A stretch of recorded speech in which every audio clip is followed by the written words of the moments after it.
My husband abandoned me with his $45,000 credit card debt and left with his online girlfriend. Then, my 11-year-old daughter smiled bravely, saying, "Don't cry, Mom. I'll help you." 1 week later, hubby called me urgently. "What happened after? All these cards are maxed out, Mrs. Wilson, and they're all in your name." The bank representative's sympathetic tone did nothing to soften the blow of her words. She slid the statements across the desk, each one stamped with alarming red figures. "There must be some mistake," I insisted, my hands trembling as I flipped through the pages. "I only have one credit card, and I rarely use it. According to our records, your husband added you as an authorized user on these accounts. Your signatures are on all the applications." She pointed to a series of signatures that looked vaguely like mine, but with subtle differences that made my stomach drop. "I never signed these," I whispered, the implications washing over me like ice water. "I never even saw these cards." The representative's expression shifted from sympathy to concern. "Mrs. Wilson, the total outstanding balance across these 5 accounts is $45,287.63. And they're all 3 months past due." I sat in stunned silence, my mind racing to make sense of this information. Just 4 days ago, my husband of 13 years had packed a single suitcase, kissed our daughter goodbye while I was at the grocery store, and left a note on our kitchen counter. "Found someone who appreciates me. Don't try to contact me.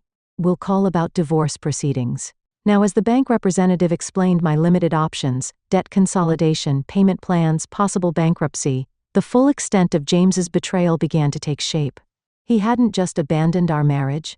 He deliberately set me up for financial ruin. My name is Margot Wilson, 31 years old, a part-time administrative assistant at a dental practice in Portland, Oregon. James and I met in college, married young, and had our daughter Sophie within a year. I had dreams of finishing my education, building a career in healthcare administration, maybe even traveling someday. Instead, I found myself juggling motherhood and part-time work, while James pursued his career as a software developer. All I wanted now was stability for Sophie, a way to keep our modest home, maintain her school routine, and somehow dig us out of this financial hole James had left us in. The thought of my brilliant, sensitive 11-year-old daughter having to face the upheaval of bankruptcy and possible foreclosure made my chest ache with dread. As I drove home from the bank, my phone buzzed with a text from an unknown number. "Margot, this is Heather. James told me you were controlling and financially abusive, but now I'm seeing things differently. Call me if you want to know what he's been hiding."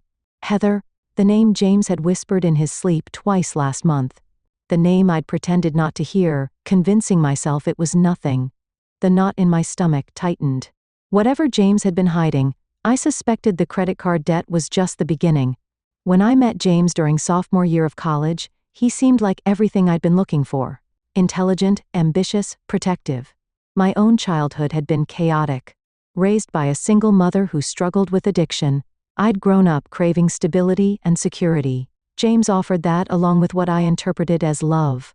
We married quickly, partly because I was pregnant with Sophie, but also because James was eager to start our life together. He had a 5-year plan: finish his computer science degree, land a solid job in tech, buy a house, build a family. I put my nursing prerequisites on hold, planning to return once Sophie started school.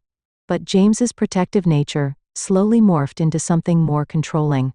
He managed our finances completely, giving me a modest allowance for household expenses. He questioned my friendships, suggesting certain people were negative influences. When I mentioned returning to school, he emphasized how important my role at home was to Sophie's development. "You don't want our daughter raised by strangers, do you?" he'd ask whenever I brought up childcare options. Besides, the cost of tuition and daycare would be a waste when you're already so good at what matters most. I believed him because I wanted to, because the alternative meant acknowledging that my safe harbor had become a cage. So, I adapted. I focused on Sophie, worked part-time when James deemed it acceptable, and gradually lost touch with friends and even family members who asked too many questions about our increasingly isolated life. There had been warning signs, of course: the unexplained late nights at work, the password-protected second phone he claimed was for client emergencies only, the way he'd quickly minimize his computer screen when I entered his home office, the growing emotional distance despite his continued control over nearly every aspect of our lives. 2 years ago, I'd found a receipt for an expensive Portland restaurant on a night he'd claimed to be working late. When confronted, James had turned it around so skillfully that I ended up apologizing for doubting him. "I was planning a surprise anniversary dinner," he'd said, his expression wounded. "I was scouting locations, and now you've ruined it. Why can't you trust me, Margot?"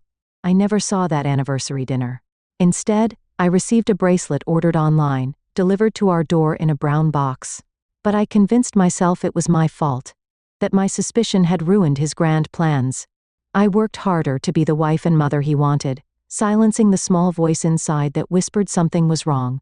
Even now, with 5 maxed-out credit cards in my name and a goodbye note on the counter, part of me wondered if there was something I could have done differently to prevent this outcome. I didn't call the number from the text right away. Instead, I picked up Sophie from school, maintaining a forced cheerfulness as she chatted about her day. "How do you tell your 11-year-old that her father has not only left, but has potentially ruined your financial future? That the home she's grown up in might not be hers much longer?" While Sophie did her homework, I sat at the kitchen table with a notepad, calculating our assets against the towering debt. My part-time job brought in about $1,800 monthly. Our mortgage was $1,400. Then, utilities, groceries, Sophie's activities. The numbers didn't add up no matter how many times I reworked them. My phone buzzed again. Another text from Heather. "I understand if you don't trust me. I wouldn't either. But James has been lying to both of us. I can prove it." Almost against my will, I found myself dialing the number. "Hello?" The voice on the other end was younger than I expected, tinged with a slight southern accent. "This is Margot Wilson," I said, my voice steadier than I felt. "You texted about James." What followed was a 30-minute conversation that shattered any remaining illusions I had about my marriage. Heather Davis was 26, a graphic designer from Nashville who had met James in an online forum for gaming enthusiasts 9 months ago. Their relationship had evolved quickly, with James painting himself as an unhappily married man, trapped by a controlling, financially irresponsible wife who refused to work and drained his resources. "He told me you had gambling debts," Heather said, her voice cracking. "That you'd maxed out credit cards, and he was working extra jobs to cover it. He said you monitored his calls and emails, so we had to be careful about communication." "None of that is true," I whispered, watching Sophie through the doorway as she concentrated on her math homework. "I work. He controlled all our money, and now I'm discovering credit cards in my name that I never applied for." "I'm so sorry," Heather replied, genuine remorse in her voice. I believed him completely until yesterday when I found some inconsistencies in his stories. Then I discovered his laptop open and saw emails about transferring money from joint accounts. When I questioned him, he got defensive and finally admitted he'd been creative with some details about your relationship. My hands were shaking by the time we finished talking. Heather had sent screenshots of their conversations, including ones where James detailed plans to leave me with the debt while starting fresh with her. He had systematically withdrawn money from our modest savings account over the past 6 months. There were even messages about blocking my access to friends and family who might help me, a strategy to ensure I'd have nowhere to turn once he left. I sat in my kitchen surrounded by evidence of my husband's calculated betrayal, feeling more alone than I ever had in my life. The protective walls I'd built around our little family had turned out to be a prison designed by the very person I trusted to keep us safe. The next morning, I called in sick to work and drove Sophie to school, fighting back tears as I watched her walk through the doors. She was the only good thing to come from my marriage, and I was determined to protect her from the worst of the situation. Back home, I began methodically documenting everything. I printed Heather's screenshots, gathered bank statements, and made notes about James's controlling behaviors over the years. If this was heading toward divorce, I needed evidence. But even as I assembled my case, a crushing reality settled over me. I had no money for a lawyer, no family nearby to help, and few friends left after years of James's subtle isolation tactics. By noon, overwhelmed and desperate, I called the one person who had tried to maintain contact despite James's disapproval, my former college roommate, Diane. We hadn't spoken in nearly 2 years, not since James had claimed she'd made inappropriate comments about our marriage during her last visit. "Margot." Diane's surprise was evident in her voice. "Is everything okay?" "No," I admitted. And once I started talking, everything poured out. James's abandonment, the credit card debt, the revelations from Heather. Diane listened without interruption until I finally ran out of words. "That manipulative bastard," she said with quiet fury. "Listen to me, Margot. I'm coming over tonight, and I'm bringing help. I can't ask you to. You're not asking. I'm telling. James worked hard to cut you off from support, but he didn't succeed completely. There are people who care about you and Sophie." That evening, Diane arrived with a woman she introduced as Catherine, a family law attorney. "I can't afford a lawyer," I said immediately. Catherine smiled. "Diane and I go way back. Consider this initial consultation a favor. We'll figure out the rest as we go." For the next 2 hours, Catherine reviewed my documents and outlined potential approaches. She explained that while I might be liable for some of the credit card debt as James's spouse, there were options for contesting fraudulent charges and signatures. She suggested filing for an emergency hearing to freeze our remaining assets and potentially get temporary support for Sophie. For the first time since finding James's note, I felt a flicker of hope. Maybe with proper legal guidance, I could navigate this crisis without losing everything. That hope was short-lived. The following day, I received an email from James. "I've spoken with a lawyer. Since you've been an authorized user on all accounts and benefited from the purchases, you're equally responsible for the debt. I've also documented your refusal to work full-time as evidence of your financial dependence. I'm willing to let you keep the house if you assume all outstanding debts. My lawyer will be in touch with formal papers." Panic rose in my throat. Catherine had warned me about this possibility, that James might try to offload the debt entirely.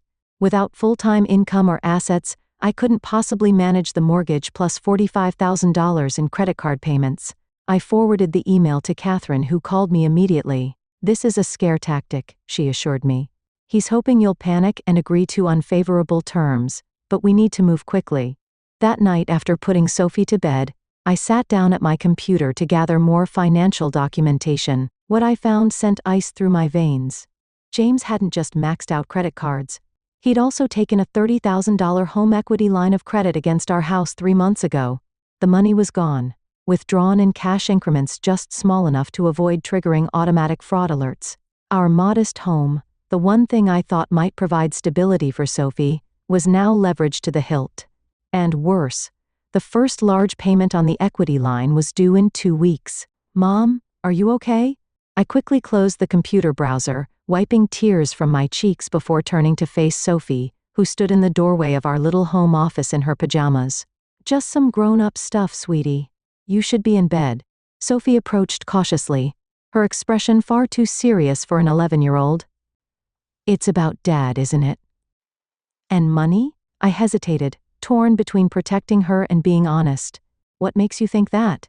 "I heard you on the phone," she admitted. "And I saw the bank papers on the table. Plus, Dad told me before he left that you might be sad for a while because of financial issues. He said it wasn't his fault." Anger flared in my chest at James's attempt to shape Sophie's understanding of his abandonment. "Sophie, there's a lot happening right now that's complicated. Dad made some decisions that have put us in a difficult position, but I'm working on fixing it." Sophie sat beside me, her small hand covering mine. "Don't cry, Mom. I'll help you." The determined optimism in her voice broke my heart and mended it simultaneously. "That's very sweet, honey, but this isn't something you need to worry about." "But I already am worried," she insisted. "And I want to help. Miss Winters says kids are more capable than adults think." Miss Winters, Sophie's favorite teacher, who ran the school's community service club. I managed a small smile. "Well, the best help would be just being patient while I figure things out. Maybe some extra chores around the house." Sophie nodded solemnly. "I can do that, and more." After tucking her back into bed, I returned to the devastating financial discoveries. Between the credit cards, the home equity line, and our daily expenses, we were sinking in quicksand. Catherine had been optimistic about contesting the fraudulent credit card applications, but the home equity loan was different. It had been taken against our joint property, and I had apparently signed the paperwork, except I hadn't. Just like the credit card applications, my signature had been forged, but proving that would take time and money, neither of which I had in abundance. The next morning brought another shock. I logged into our cellular account to find that James had terminated my phone service. When I called the company from Diane's phone, They informed me that he had removed me from our family plan, stating that we were separated and I had agreed to obtain my own service. It was a calculated move, cutting off my communication while maintaining his narrative that I was financially irresponsible. Without a phone, I'd struggle to communicate with Catherine, potential employers for additional work, or even Sophie's school in emergencies. Diane immediately added me to her family plan as a temporary solution, but James's message was clear. He was systematically dismantling the infrastructure of our shared life, leaving me scrambling to rebuild essential services while he moved on unencumbered. That afternoon, I received a certified letter containing separation papers. James was offering me the house, contingent on assuming all debts, and $300 monthly in child support, an insultingly low figure given his six-figure income. He was claiming that my voluntary underemployment should limit any additional support. The documents painted me as a financially dependent spouse, who had refused opportunities for full-time work, choosing instead to live beyond our means through credit card spending. It was a complete inversion of reality, a reality where James had actively discouraged my career advancement and controlled every aspect of our finances. As I stared at the separation agreement, a new emotion began to overtake the shock and grief: determination. James had spent years carefully constructing this trap, believing I would have no resources to fight back. He was about to discover how wrong he was. "We need to be strategic," Catherine advised during our meeting the next day. "James has created a paper trail to support his narrative. We need evidence to counter it. Proof of his control over finances, your attempts to work more hours, the forgeries." I spread my limited documentation across her desk, bank statements showing James as the primary account holder with me, merely as an authorized user. Emails where I'd asked about our financial situation and received vague responses, texts where he'd discouraged me from accepting additional hours at work. "It's not much," I admitted. He was careful. "People like James always make mistakes," Catherine assured me. "Their overconfidence leads to carelessness. We just need to find where he slipped up." Over the next week, I threw myself into building my case. I requested security footage from the bank where the home equity loan had been processed, hoping to prove I hadn't been present for the signing. I contacted my employer about increasing my hours and documenting James's past calls to check if I was really needed when asked to work overtime. I even reached out to Heather, who had agreed to provide a statement about James's misrepresentations. Meanwhile, Sophie had grown increasingly determined to help in her own ways. She insisted on making her own lunches, took over several household chores without being asked, and even set up a lemonade stand on our street corner one weekend, bringing home $12 in quarters that she solemnly presented to me for the bills. "Honey, that's so sweet, but you don't need to worry about money," I told her, fighting back tears. "I know," she said with surprising confidence. "But I wanted to do something while we wait for everyone else to help too." "Everyone else?" I asked, confused. Sophie's eyes widened slightly before she shrugged. "You know, like Miss Diane and the lawyer lady?" Something about her response struck me as odd, but I was too overwhelmed with immediate concerns to pursue it. Those concerns multiplied when I checked our mailbox the following day to find a notice from the mortgage company. Despite the home equity loan being less than 3 months old, a payment had been missed. I called immediately, only to discover that James had changed the account contact information to his new address and phone number. The representative could tell me little beyond confirming that we were now 30 days delinquent on both the mortgage and the equity line. That evening, Catherine called with mixed news. "The bank footage doesn't show you present for the equity loan signing," she said, "which supports our forgery claim. However, the papers themselves have a notary seal which complicates things. How is that possible if I wasn't there? Either the notary failed to properly verify identity, or James found someone to impersonate me," I finished, the realization hitting hard. Could he really have gone that far? "People in the midst of deception rarely recognize boundaries," Catherine said grimly. "We'll subpoena the notary and find out." Just as we were wrapping up the call, my doorbell rang. Standing on my porch was a sheriff's deputy with another certified letter. This one, a notice of foreclosure proceedings initiated by the mortgage holder. "But this can't be right," I protested, scanning the document with growing horror. "We're only 1 month behind.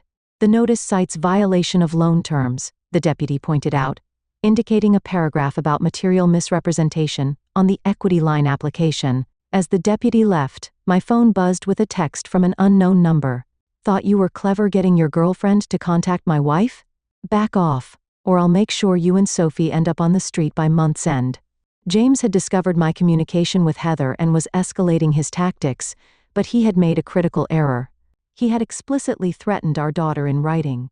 And that, I realized with sudden clarity, might be exactly the mistake Catherine had predicted.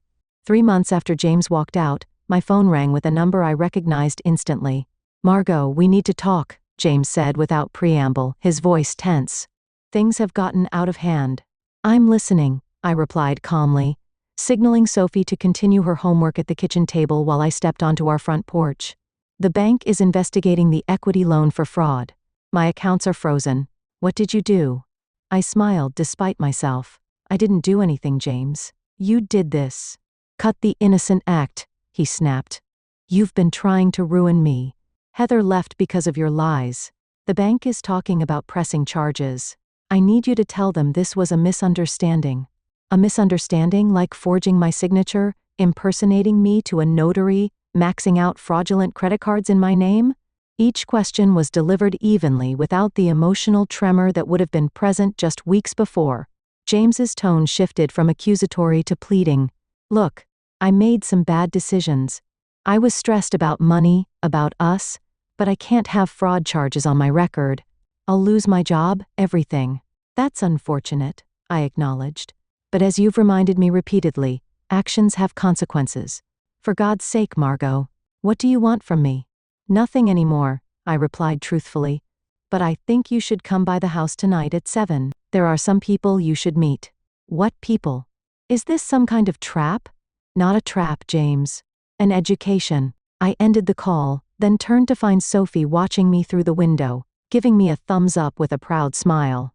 When I came inside, she wrapped her arms around my waist. "Was that Dad? Is he coming tonight to meet everyone?" "Yes," I confirmed, finally understanding her earlier cryptic comments. "Sophie, what exactly have you been up to these past few weeks?"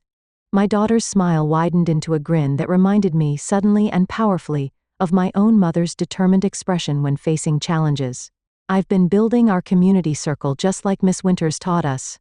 At precisely 7, James arrived at our front door, his expression wary. He stepped inside and froze, clearly unprepared for the scene before him. Our modest living room was filled with people, some familiar, others I had only recently met.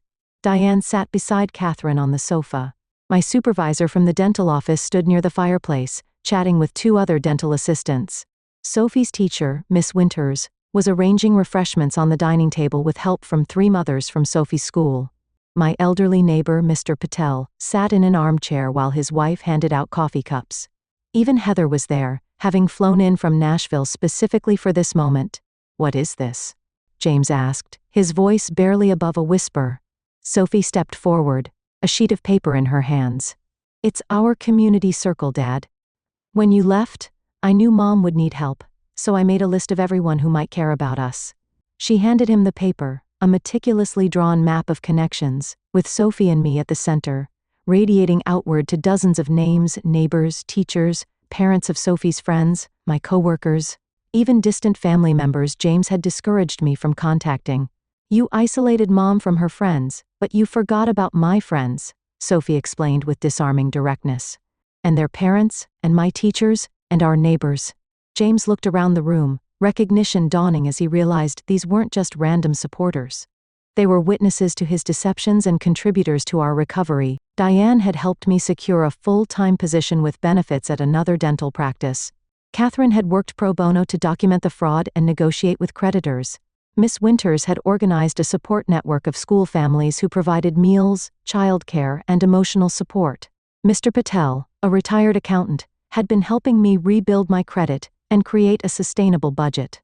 Together, they had formed the safety net James had systematically tried to dismantle. "You thought I had no one," I said quietly. "You were wrong." As James stood speechless, Sophie took my hand.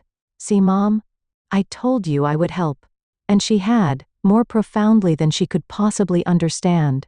Through my daughter's wisdom and courage, I had rediscovered not just resources I didn't know I had, but strength I had forgotten existed within me. The community circle continued to gather around us, a living testament to the truth that relationship wealth will always be more valuable than financial wealth.